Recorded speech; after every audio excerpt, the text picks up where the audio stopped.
Hello नमस्कार दोस्तों, सभी का स्वागत है मेरे इस चैनल पर।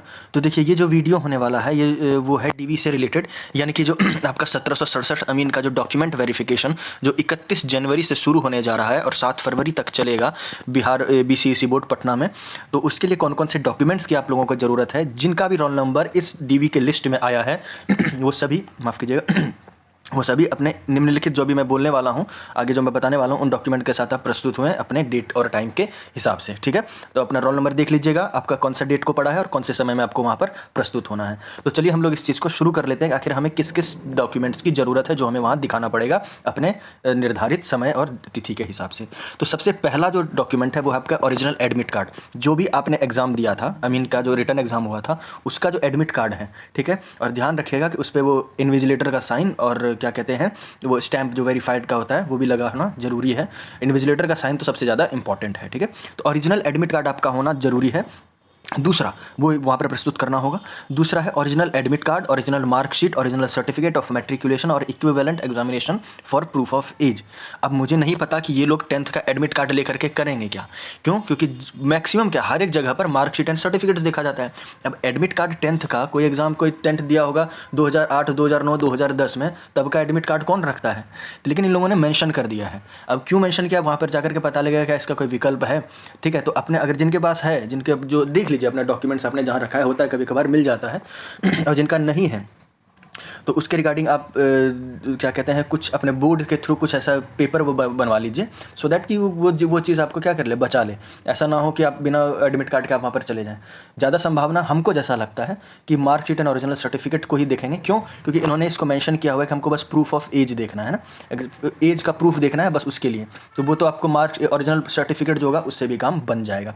ठीक है, तीसरे पॉइंट पर चलते हैं, original marksheet and original certificate of intermediate और इक्विवेलेंट एग्जामिनेशंस। जैसा कि आप सभी लोगों को पता है कि जो आपका जो ये भर्ती है उसका जो क्वालिफिकेशन, जो इसेंशियल क्वालिफिकेशन था वो था 12वीं या उसका समकक्ष, यानी कि इक्विवेलेंट एग्जामिनेशन, यानी कि पॉलिटेक्निक जो बच्चों ने किया हो, डिप्लोमा या पॉलिटेक्निक। तो उसका क्या लगेगा आपको, original marksheet and original certificate.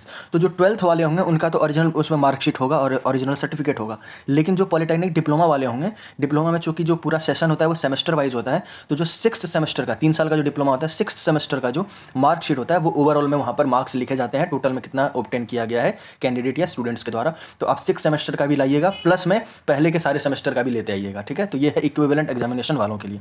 आगे चल लेते हैं अगले पॉइंट के ऊपर, और वो है original and attested copy of no objection certificate from the employer if the applicant is in service. अगर कोई भी गवर्नमेंट सर्विस में है तो वो एनओसी लेकर के आए, ओरिजिनल अटेस्टेड कॉपी। ठीक है ना, तो आप ध्यान रखिएगा इस चीज़ का, जो भी अपने सर्विस में है वो एनओसी लेकर के जरूर आए। ठीक है, ओके। 5th पॉइंट पे आ जाते हैं, caste certificate with non creamy layer of current financial year duly issued by the DM, SDO, CO, revenue officer of the district area office permanent residence in the state of Bihar. जो भी आपका cast का SC, ST, EBC, BC जो भी है, उसका जो भी सर्टिफिकेट्स है, ठीक है, करंट फाइनेंशियल ईयर का आप ये ध्यान दीजिएगा, करंट फाइनेंशियल ईयर आपको लाना है। प्रीवियस जो आपने सबमिट किया था अगर वो भी है तो वो भी लेते आइएगा, कहीं से अगर निकल पाता है तो निकलवा करके वो भी ले आइएगा। ठीक है ना, तो दोनों रहेगा तो अच्छा रहेगा आपके पास। ठीक है, ओके। अगला पॉइंट पे हम लोग चल लेते हैं, original residential certificate issued bye CO, BDO, revenue officer of the concerned area. जो आपका रेजिडेंशियल आवासीय प्रमाण पत्र जो आपने बनवाया होगा उस चीज़ को आपको लेकर के आ जाना है यहाँ पर। ठीक है, ये हो गया छठा। ठीक है, 4 copies of the passport size photograph, जो आपने अपलोड वहाँ पे 2019 में जब अपने फॉर्म भरा होगा जो वहाँ पर फोटो अपलोड किया था, अगर वो हो तो ठीक, नहीं तो आप एक नया खिंचवा लीजिएगा। ठीक है, अच्छा रहेगा। For the candidates claiming disable quota, disable certificate issued by the competent medical board authority by the Bihar government. जो भी डिसेबल कोटा जो ले रहे हैं उनके पास डिसेबिलिटी का सर्टिफिकेट होना जरूरी है, तो वो सर्टिफिकेट जो भी मेडिकल बोर्ड के द्वारा, बिहार गवर्नमेंट के द्वारा जो इशू किया गया सर्टिफिकेट, उसको ओरिजिनल रूप में लाना है। ठीक है, okay. EWS certificate issued by the DM, SDO, CO of the district area office permanent resident in the state of Bihar. अगर कोई ईडब्ल्यूएस क्लेम करता है तो ईडब्ल्यूएस का सर्टिफिकेट उसके पास होना जरूरी है। ठीक है, ओके। नेक्स्ट पॉइंट में हम लोग चल लेते हैं, original certificate issued by the proper authority for claiming as relaxation for working as a government servant for the 3 years. तो जैसे कि आप लोगों ने वो एडवर्टाइजमेंट्स पढ़ा था, उसमें एज रिलैक्सेशन मिलता है एक्स सर्विसमैन से सबको, तो अगर वैसा कुछ आपके पास है तो ओरिजिनल सर्टिफिकेट आप ले आइएगा प्रॉपर अथॉरिटी से, यानी कि आप जहाँ से भी जिस बेसिस पर भी आपने एज रिलैक्सेशन लिया है उस बेसिस की जो प्रॉपर अथॉरिटी होगी वहाँ से आपको ओरिजिनल सर्टिफिकेट लाना है। ठीक है, अगला देख लीजिए, ओरिजिनल एक्सपीरियंस सर्टिफिकेट। तो जो भी अमीन, इसमें जैसा कि आप सभी लोगों को पता है कि 75 नंबर का एग्जाम हुआ था, 25 नंबर का एक्सपीरियंस के ऊपर नंबर दिया गया था, तो जो भी अमीन एक्सपीरियंस वाला चीज़ शो कर रहे हैं उनको एक्सपीरियंस सर्टिफिकेट लाना जरूरी है कंसर्न अथॉरिटी से, जैसा कि अपलोड किया गया था ऑनलाइन एप्लीकेशन फॉर्म में। ठीक है। ओके, अगला देख लेते हैं हम लोग। Grandson granddaughter of the freedom fighter quota certificate issued by the proper authority. जो फ्रीडम फाइटर कोटा के जो भी ग्रैंडसन या ग्रैंड डॉटर हैं उनको अपना सर्टिफिकेट लाना जरूरी है। Any other certificate apart from the above as per the requirement of the prospectus of the revenue on the land reform departments for online CVT. तो इसके अलावा भी जो भी एडवर्टाइजमेंट में है वो भी लाना है आप लोगों को, वो भी ज़रूरत वहाँ पे पड़ सकता है। ठीक है, अगला हम लोग देख लेते हैं जो मुख्य दो बातें हैं जो सबसे ज़्यादा कंफ्यूज कर रही हैं, इस पर भी हम डिस्कस कर लेते हैं कि downloaded print of online field application form of the online CBT 2019। तो जो एप्लीकेशन फॉर्म ने भरा था उस समय जो भरा था उसका एक हार्ड कॉपी आपको लाना है। देखिए इसका तो शायद इसका जो होगा लिंक जो होगा बीसीसी बोर्ड के ऊपर आ जाएगा थोड़े ही दिनों में, और वहाँ से आप इसको डाउनलोड कर सकते हैं अगर आपके पास नहीं है, लेकिन जिनके पास है तो अच्छी बात है।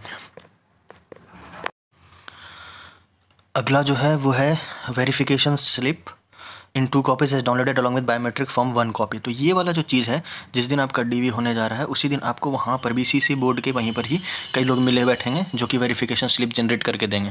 तो ये आई थिंक बायोमेट्रिक वेरिफिकेशन होगा, बायोमेट्रिक आपका थंब वो सब लिया जाएगा, उसके बाद आपको वेरिफिकेशन स्लिप दिया जाएगा, वो चीज़ भी सबमिट वहाँ पर करना रहेगा। तो ये डीवी वाले दिन ही आपको बीसीसी बोर्ड के बाहर ही बैठे हुए लोग मिल जाएंगे जो ये चीज़ करते हैं।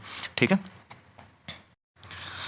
इसमें एक सबसे इम्पॉर्टेंट पॉइंट ये है कि प्रत्येक उम्मीदवार के लिए आवश्यक है कि वह सभी संबंधित मूल प्रमाण पत्रों अभिलेखों की एक स्वयं द्वारा सत्यापित छाया प्रतियों को भी प्रस्तुत करे, तभी उसके द्वारा प्रस्तुत किए गए सभी मूल प्रमाण पत्र अभिलेखों को वापस किया जाएगा।